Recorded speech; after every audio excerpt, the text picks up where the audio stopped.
Hello, and welcome back to a mindful moment. There are so many people struggling with anxiety, which we've talked about recently, but I'm also noticing a lot of people having some challenges around sadness and grief. Mm, And I'm sure part of it is, we talked recently about just how divisive everything feels, and yeah.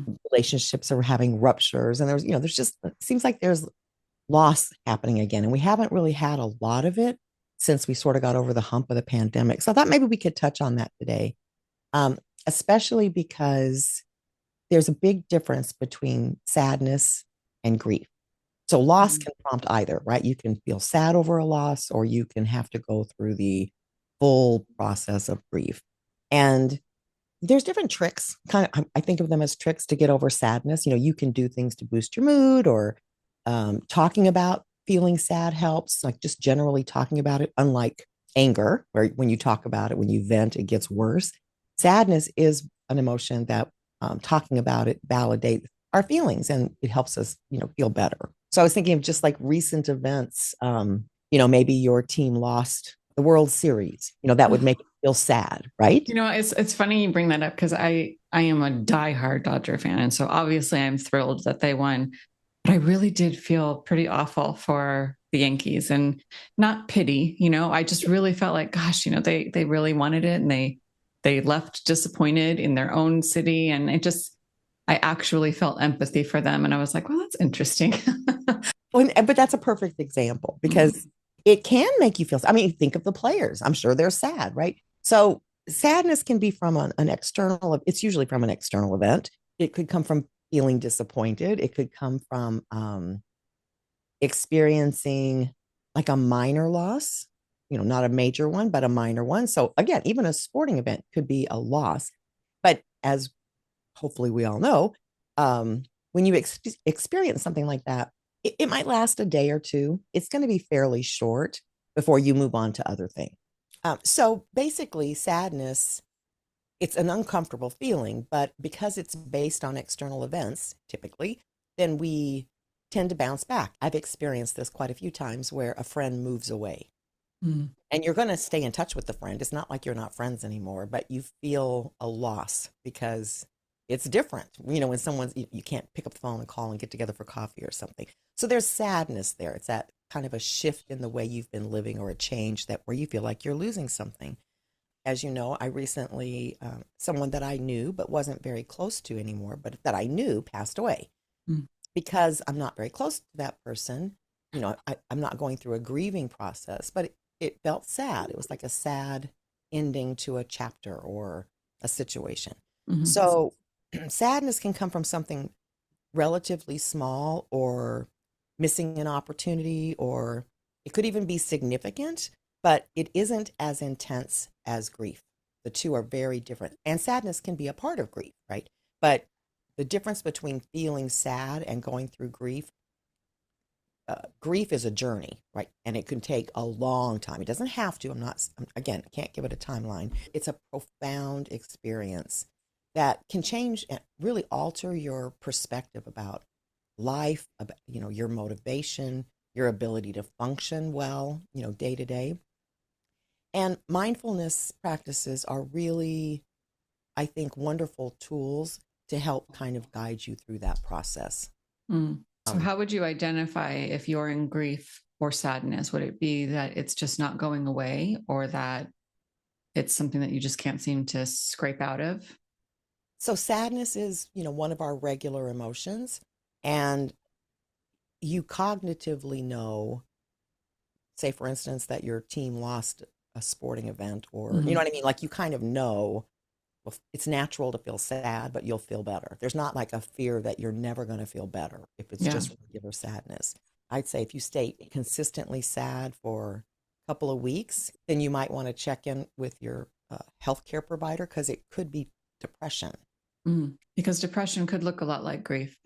Yeah.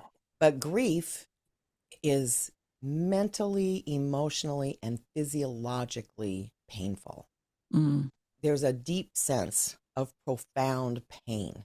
And I think that that's how I mean, it could move between them. You know what I mean? Like there's no set rule, Mhm. but when you lose a spouse, when you maybe even when you lose a pet. I went through grief losing my dogs. It wasn't just sadness. It took over a year. So it's got to do with the connection to the thing that you lost, I think is probably the biggest factor. And it's the loss is permanent. It could affect your identity. I'm trying to think of like when I've experienced true grief. And I'm not being funny about the dogs. I didn't realize how attached I'd gotten with them over 14 years. And it was just a huge hole that didn't feel right. When I went through a divorce, profound grief, Mm-hmm. probably 2 years. I think with grief, it's because you're losing a part of you Yeah. because it's so tied to the thing that you've lost. And then grief is so multifaceted.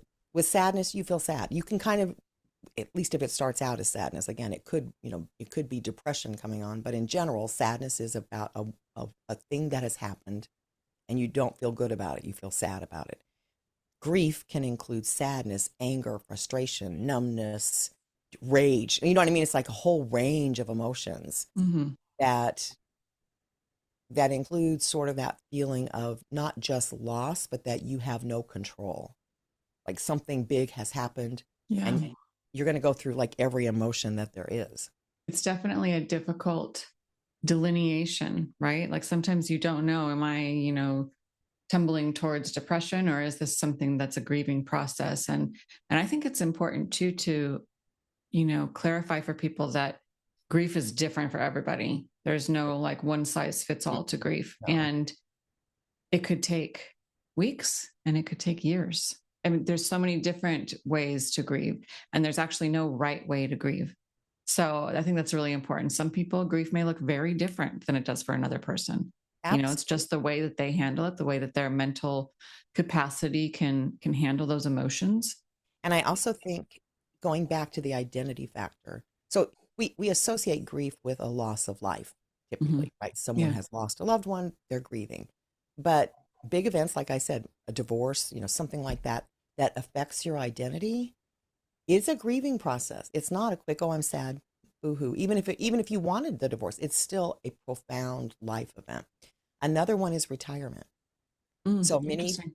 many people, and it used to be mostly men. I don't know if that's the case anymore. Many men, worked, for the 30, 40 years or whatever that they worked, and their entire identity was based on their work. And then they think because they're tired and they're sick of the politics and whatever's going on at work, like can't wait to retire. And then when they retire, they don't know who they are. And the only way back is to go through the grieving process. You've got to just like let go of that whole way of life and figure out a whole new way of life. And so it used to be a pretty common problem in psychology trying to help. And again, back then it was mostly men, help them figure out what do they do with their life now and who are they. Right. And so I think there is a very close connection to identity and grief.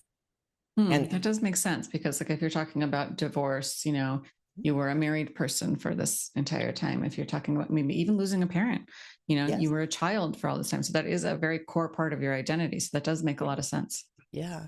And think about couples that have been married 50, 60, 70 years and one Mm-hmm. passes. Yeah. If you've been with someone that long, it is part of your identity, Mm-hmm. right? 100%. Yeah.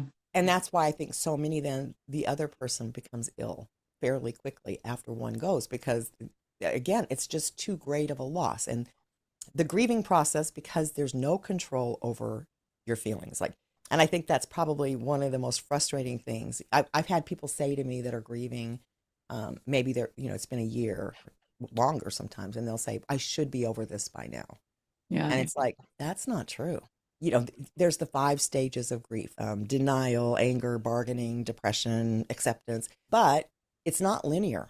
You've got to go through all those phases, but you can go up and down. You can just get popped right back into denial or into anger or, whatever emotion Yeah. is coming up for you. So I think that probably gives people a sense of, I can't control this. Like I thought I was getting better and then I backslid for some reason. And it's not the way it works.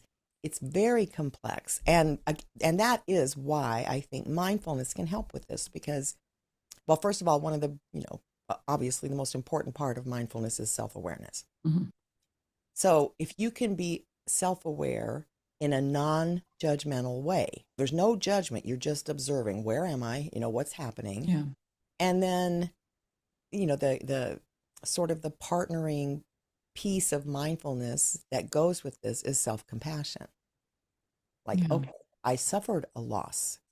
It's really hard for me right now, but I will get there. Eventually this will pass. So you can be yourself and experience your feelings, but you can be the sort of neutral observer, Mm-hmm. observing what you're going through, which can kind of prevent you from getting so caught up in your thoughts, like maybe ruminating, for Mm-hmm. example. You keep rehashing this horrible thing that's happened to you and you get stuck. Mindfulness also brings you back to the present. So it doesn't mean you're not going to think of like if it was a loved one you lost, you're not going to think of it, of course, but Right. it's a matter of sort of getting the perspective there. It's done. You can't change it.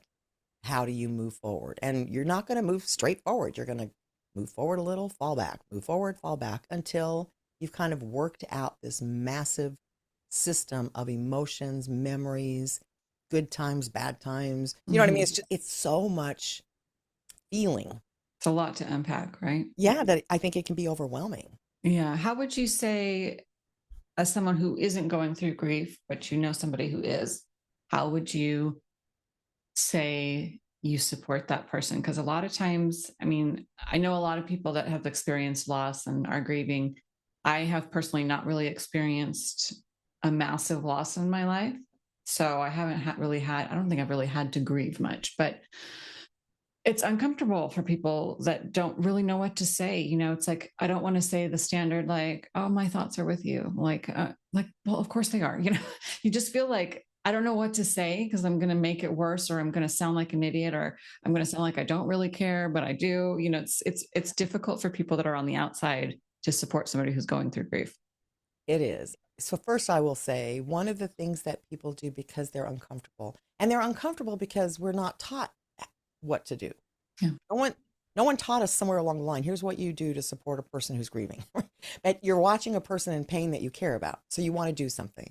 But the experts all recommend things like don't fill in platitudes Mm. because you don't know what to say. Yeah. Because that tends to be something like one of the most common ones is for people to say, well, everything happens for a reason. Right. And that drives me nuts. Yes. It is what it is.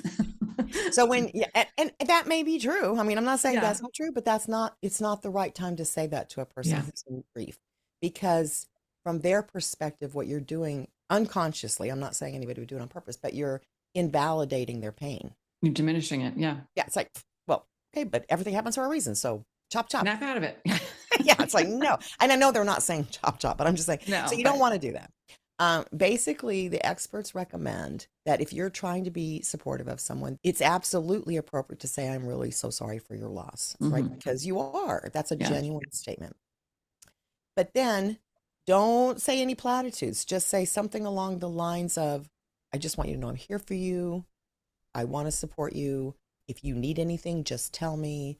I'm only a Mm-hmm. phone call away. Like, whatever, depending on your relationship with the person. But you want to just basically reassure them that they may not feel like talking right now, but you're there, right? Yeah. They can reach out to you. Sometimes if you're dealing with someone that's really in a painful phase of the grieving process, you don't say anything. You just sit with them.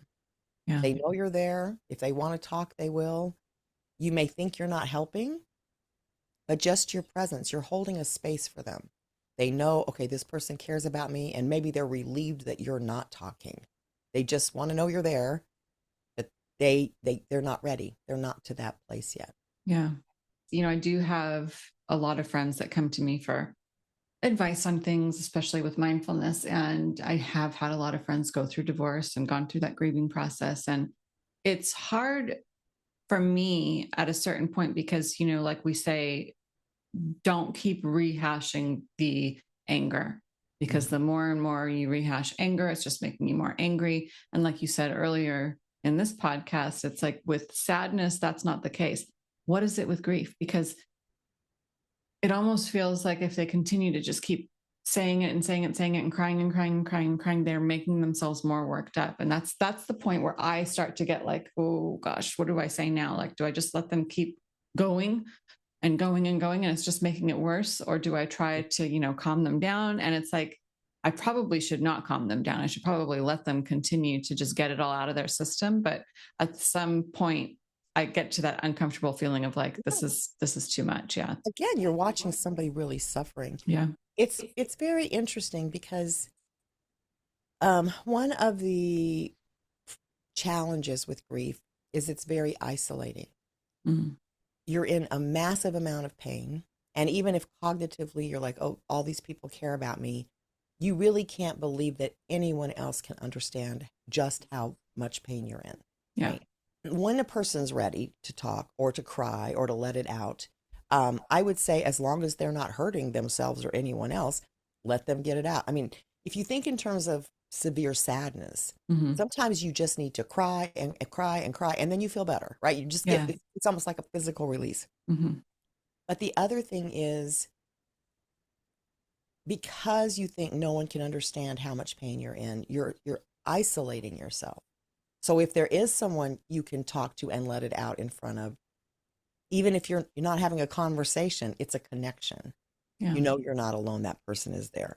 So I'm sure there's some degree of subjectiveness to it. Again, like if somebody's just stuck and spiraling and 3 weeks later they still haven't stopped crying, of course I would say probably they need to seek professional assistance Yeah. because they're stuck in their pain.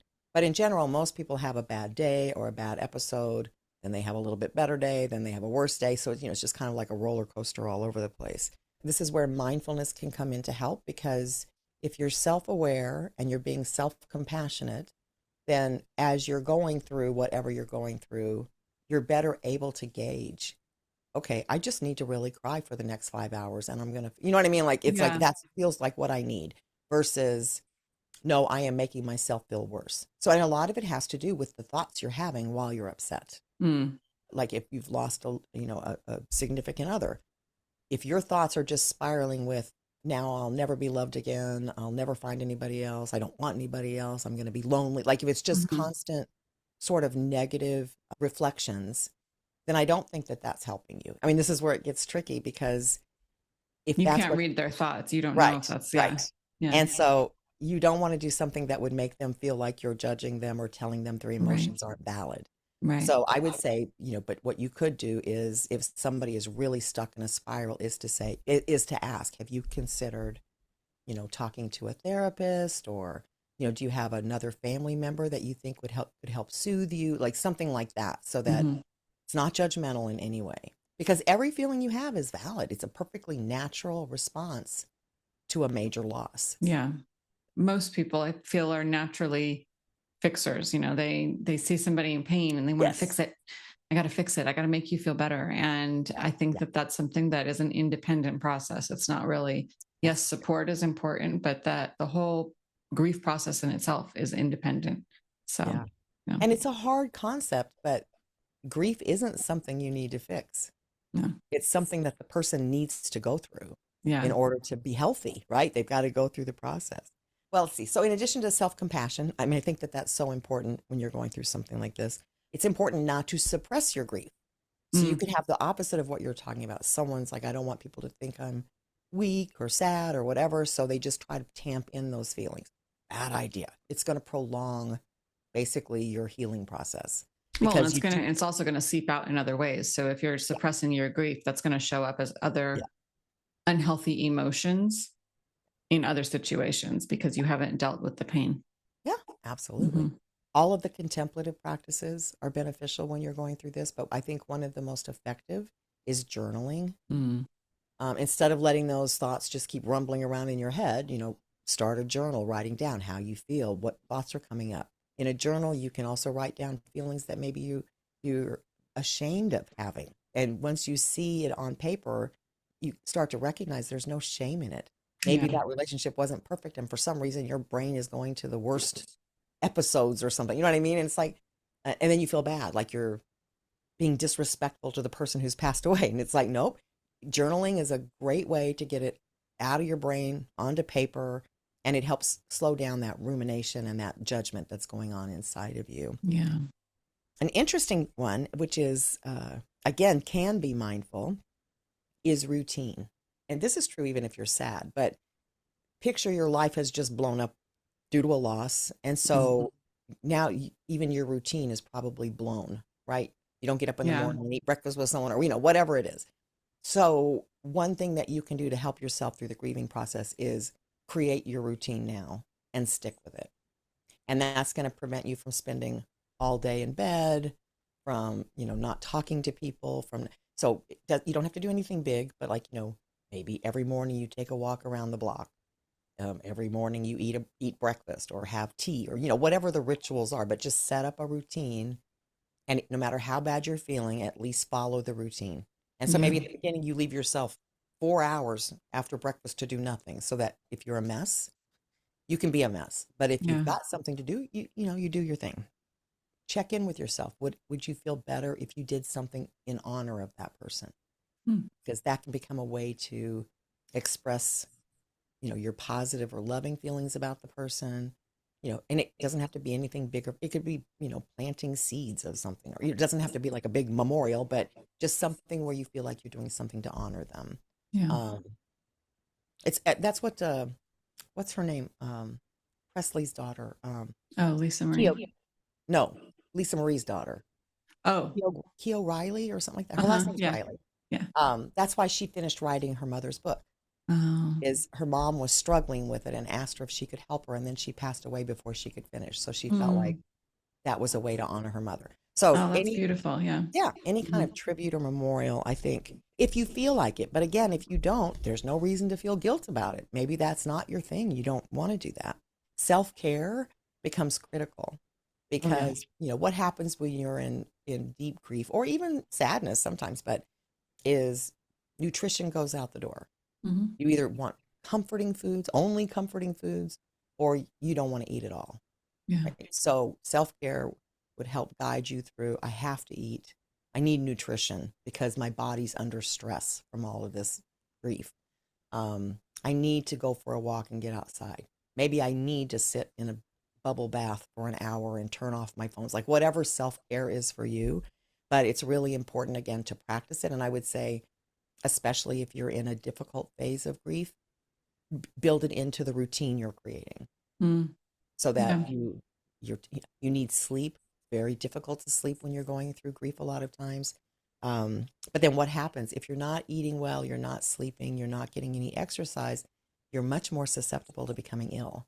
Yeah, I was just going to say it kind of creates a snowball effect. It's normal to feel like you aren't important in that phase Yeah. because you're grieving for whatever you're grieving for, and you kind of take the back burner, and that is not a good thing because if you aren't doing any self-care, if you aren't eating healthy, then these create other mental effects that can just worsen the grief. So, Yeah. yeah, it's so important to still take care of yourself. Absolutely. Yeah. But I have a dear friend who's had a major health crisis for about 9 years now. Seems like forever. Yeah. Yeah. And um, I kind of just went by instinct because she absolutely went through a terrible grieving process. Mm-hmm. First of all, she didn't even know she was going to live. But secondly, she can't, she doesn't have the freedom to live the way she did before, right? Her life, she lost a big part of her identity, the way she lived, what she could do, where she could go, like all kinds of restrictions. And so I probably spent, I don't know how many hours not talking at all. Just, you want to hang out? You know what I mean? And if she Yeah. wants to talk about it, now she doesn't want to talk about it I mean, she's gotten it out of her system. She's not grieving anymore. But it's like, if you want to cry about it, she shared with me how angry she was. Again, that's all part of the grieving process. Mm-hmm. Really, all I did was validate her feelings. And if she Yeah. wanted to talk, then I listened. Yeah. But if you think of all the different scenarios of why we might go through grief, because again, most people are like, oh, no, I've never lost a loved one. But Yeah. you could lose other things. Mm-hmm. Many parents, I think, have to go through a grieving process with the empty nest syndrome. Mm-hmm. They've had a purpose Yeah. their For whole, years. whole Yeah. adult life, yeah. Yeah. And all of a sudden, it's like, who am I now? Now I'm not mom every day, or you know what I mean? When you're talking about your friend, um, really loss, which, leads to grief, it's a change, it's a Yeah, transition. And we're so uncomfortable with change. We really don't like change. And especially when the change is forced upon us. And that's really what grief is about because This is something, I mean, maybe not necessarily forced, because if you wanted a divorce and you filed for divorce, then yes, that was your choice. But it's a change, and it's a massive change. And our psyche, I don't think, is just prepared for just that sudden massive shift. And that's really what I think grief stems from. I mean, if you talk about your friend, her entire life had to change. Everything had to change in a blink of an eye. So yeah, it's a lot for us to deal with. Yeah. I am so grateful for learning mindfulness relatively younger, because I think before I was very reactionary Mm-hmm. and I was very self-critical. I had to deal with grief once before with the passing of my father, and I didn't handle it well. And so I think the difference is that I would never now go to self-criticism if I'd had a loss. I would immediately be, of course I feel bad. You know what I mean? It's always validating and self-supporting. But if you don't have those skills, I was a type A, mega, whatever you want to call it, perfectionist. I wasn't supposed to ever be upset around other people, Mm, show that I wasn't strong, blah, blah, blah. And I don't know how, it took me a long time to get over my father. And I yeah. think it's because I didn't even allow myself to go through a grieving process. I had my sort of hysterical moments at the beginning and then just made crazy decisions for a while, moving and doing all kinds of things and taking on the guilt of his passing. Right. So it's like mindfulness now keeps me so much saner Yeah. because I can just step back and again have that more neutral observation of what's going on with me. So I want to say something, and this is not a judgment at all, but I don't think that having and I'm sure this was just a word you used and not the intent of it, but we do have this mindset of, I have to get over it. Hmm. And no, we have to get through it, Right. because I think that there's also guilt involved, right? Like Hmm. when you are in a grieving process, there's a guilt, like, I have to continue to feel sad about it, because if I stop feeling sad about it, then they're going to think that I didn't appreciate them, and I didn't love them, and I didn't honor them. But no, no, no. You're always going to have those feelings. It's just getting through the deepest part of it. And you could still have, feelings of loss 30 years from now. It's just the grief process has gone. And so not feeling like you ever have to get over the loss, I think that's important. You have to get through it, but I don't think you have to get over it. I agree. I've read in a few books where people are describing their experiences, and several have said it never goes away. Mm-hmm.